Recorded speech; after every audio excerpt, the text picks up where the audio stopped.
Heavy breathing. I'm breathing heavy because of a package we just got from Cobra. Actually, we got this package like 20 or 30 minutes ago, and I've just been sitting here patiently waiting. Obviously, I've dressed for the occasion. These are the REV33 Rickie Fowler prototype irons. I haven't seen them except for at the show, the PGA show, which would be going on right now about a year ago. And all I could see was the head, so I've never seen a shaft on them. I have no idea what's going on here. So let's just kind of give it a little dump. Can we just like get a look at the old Proto? Let's see. This is very risky to open it. Okay, we in business. Is that a little handwritten note? Is that what this is? Is that what that is? These are about as gorgeous as it gets. 100% CNC milled, holy top line, or should I say lack thereof a top line. These have got to go in the bag almost just based on how pretty they are. Or does it go the other way where you go, I don't want to hit them because they're so perfect. You have another set coming. Yeah, but those are for sale. You know the bet that we made? As soon as he sees them, he's going to keep them in the bag. You guys made a bet? Well, no, I made a bet with you. Oh, you did actually. Yeah. Oh my gosh, because I ordered another set of irons. Okay. How funny the first club I pick is the 6-iron. That's what we fit with here. I'm going to grab my 6-iron actually. We know what I play, some King Forged MBs. I've had these in the bag for about 2 years. We can really kind of get a comparison there. You can tell that a lot of what Rickie's played in the past has gone into this new iron. That's why they say there were 32 changes and it took a 33rd to make a perfect iron here. So this is basically a culmination of everything that Rickie's played in the past, whatever his entire career, whether that's just with Cobra in the bag or not. And looking down at these, everybody's going to mention that top line. And really, I want to say that top line, it's kind of a trick because it's beveled here a little bit.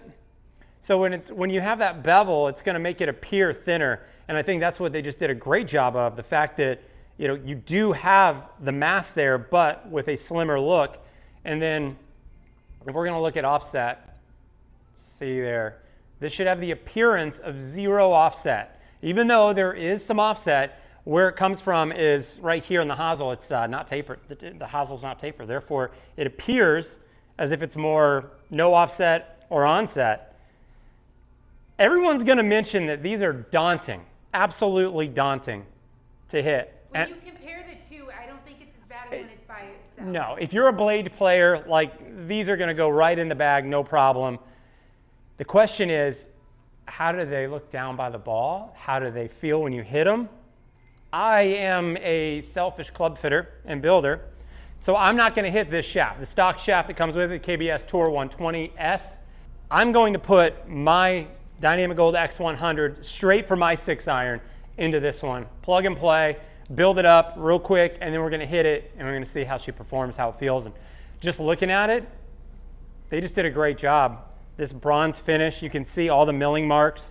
We'll get like some closer up images of it and whatnot so you can see it, but I really don't know if I've seen a prettier iron. And I like to say that Rickie might have seen my irons because they do have a certain vintage bronze to them, and maybe that's actually what happened because they used to be kind of stainless. So if you're going to game them, cool.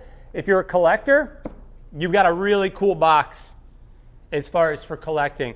I like this, the 7-iron. So the biggest thing that I saw was that they wanted everything to kind of come out as a 7-iron. They wanted, like Rickie wanted to base the shape of every iron as if it was a 7-iron. There's a 4-iron, okay. So, yeah, she's little. She's a little baby. She's just, I like it though. Like, I don't know if a 4-iron would go in the bag for me per se, but it's pretty. Note from Rickie Fowler. Dear Cobra golfer, that's you, maybe.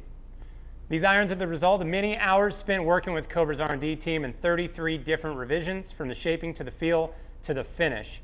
I'm proud to say they evolved into exactly what I envisioned. I hope you're excited to play them as I am. Rickie Fowler. One of 750 100% CNC milled limited edition irons designed and crafted by Cobra Golf and Rickie Fowler. I got to touch up on one thing, and that's the price. So these are pricey. Per iron, they're going to be probably more than any iron that you've just seen via retail at $2,500.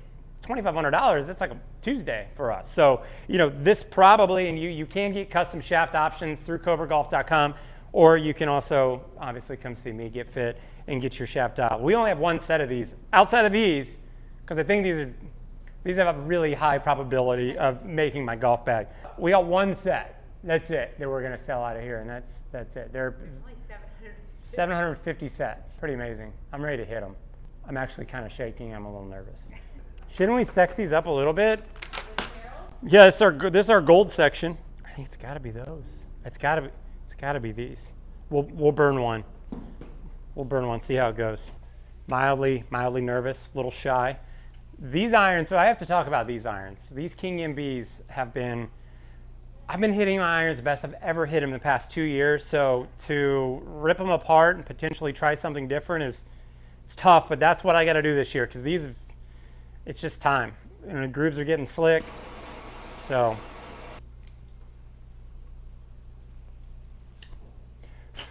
Okay.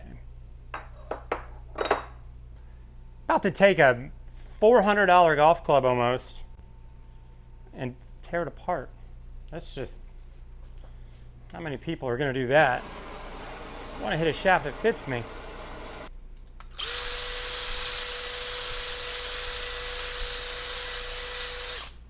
That's just so pretty. You know what I'm wondering? I'm wondering if the weight, the head weight, why I got them of my 6 iron versus this one, because that'll tell me a lot. This won't be an exact. There's a little bit of dirt in that one, but 257.5, probably pretty light. This is great news. Oh my gosh, this is great news. This is great news for me, and it's great news for Jose too, because it means I will not have to lighten these heads up at all. D3.6 before glue and ferrule. We're going to be right at my target swing weight around D5. I'm not very exact, but I am. All my irons are D5 exactly, so maybe I am pretty exact. I can't believe that. I'm like, yeah, because that's unbelievable. D4 and a half. That is so good. Oh my gosh, that doesn't even count the fact that I don't have this in there. As soon as I put this in here, we've gone over this on this channel before. As soon as I put this on here, it'll lighten up that much more. Just as an example, just putting it there puts it down to D3. So I cannot believe this. It's almost like they did that on purpose. Again, I know these are Rickie's irons, but every once in a while I feel like I got a little bit of influence in the game.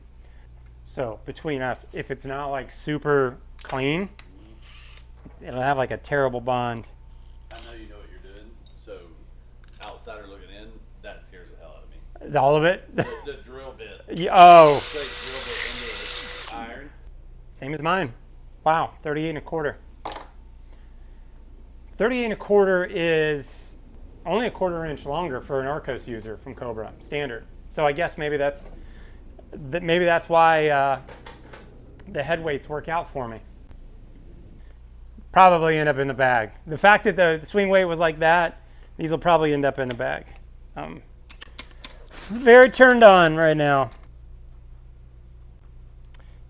Probably don't need a lot of glue here, but I'm very wasteful.